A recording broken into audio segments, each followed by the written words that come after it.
Hi everyone, this is Chantel Moore, and today I will be presenting some health facts and healthcare views regarding the Amish community.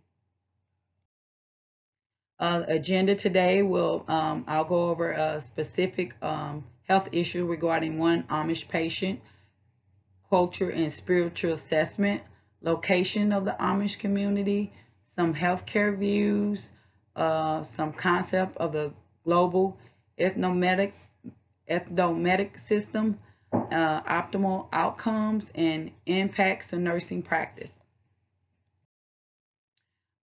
History of the Amish community. They're a Protestant group that emerged in the 1693. The Anabaptist movement started in Switzerland and Germany. Ultimately, they had some sort of a dispute and end up moving towards America in the 17th and 18th century. Most Amish communities are located in Ohio, Indiana, and Pennsylvania, and some in Wisconsin. The culture is pretty much a very conservative culture. The education level is for most, the average Amish person is from 6th to 8th grade, and it largely has something to do with they don't go to school outside of their community. So most of them are taught by their moms and church members, and they don't believe in really going off to college or anything like that. Although now in the 21st century, some of them are becoming a little bit less conservative. Some things are just non-negotiable in this community, and that's each person's role. The father is the provider. He's the decision maker, along with various church members, which are men. The wife is pretty much, she takes care of the children and anything dealing with the home. A daughter's role is to please her parents.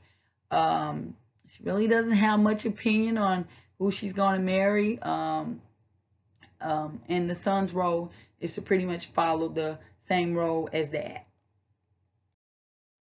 Healthcare, some of their healthcare views I found pretty interesting. They don't believe in medical insurance because that's worldly product, they feel. They don't believe in preventative care.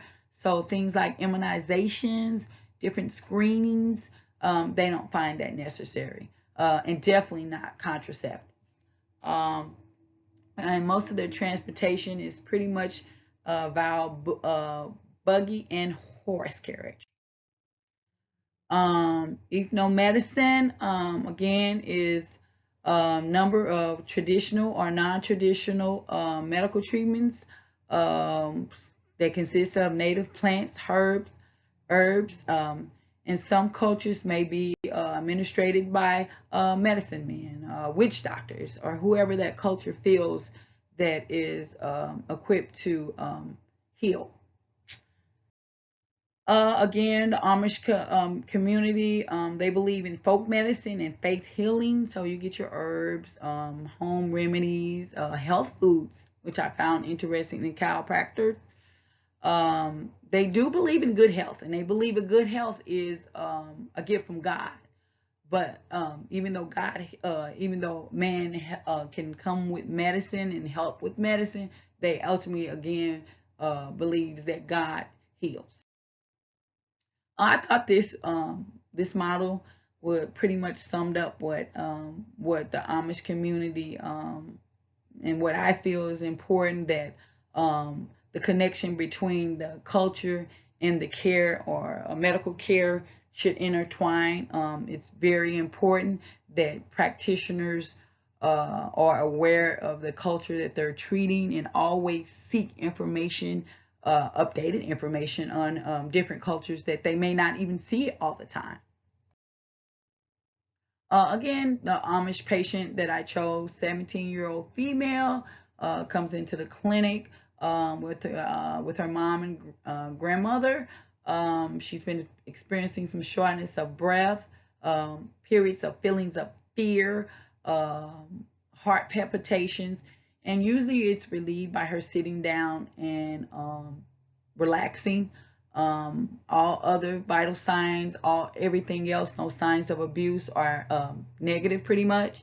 The only thing that mom mentioned is that she did start experiencing these episodes 2 weeks ago once her dad said that she was selected to be married to a guy in another neighboring Amish community, which is like 200 miles away from her home. No alcohol use, no other medications, no surgical history or any of that sort. So of course, with all the testing and everything, it's pretty much diagnosed with anxiety, GAD, general anxiety disorder. So of course, to help this patient and help her family deal with this new diagnosis, just keeping in mind that again, most Amish individuals only have a 6th to 8th grade level. However, they should never be talked down to, and don't assume that they don't understand some of the more advanced things that you may be saying, and of course in a non-judgmental way. Know the hierarchy of the family, which I explained earlier in the presentation. Dad pretty much makes most of the decision, and various church members. Always express gratitude of the family coming in and seeking medical attention, because it does take a lot for them to come in. So just let them know that you're appreciative of them coming in, and thank you for and thank them for allowing you to serve their family today. And always kind of let them know what's the worst that could happen with this disorder. Keep in mind also electricity, money, things that a lot of us just take for granted, they don't have. If the family does refuse treatment, respect that, and in a non-judgmental manner, and still be open to suggest other alternative services, mental health services, and this is where you may have to just look outside the box.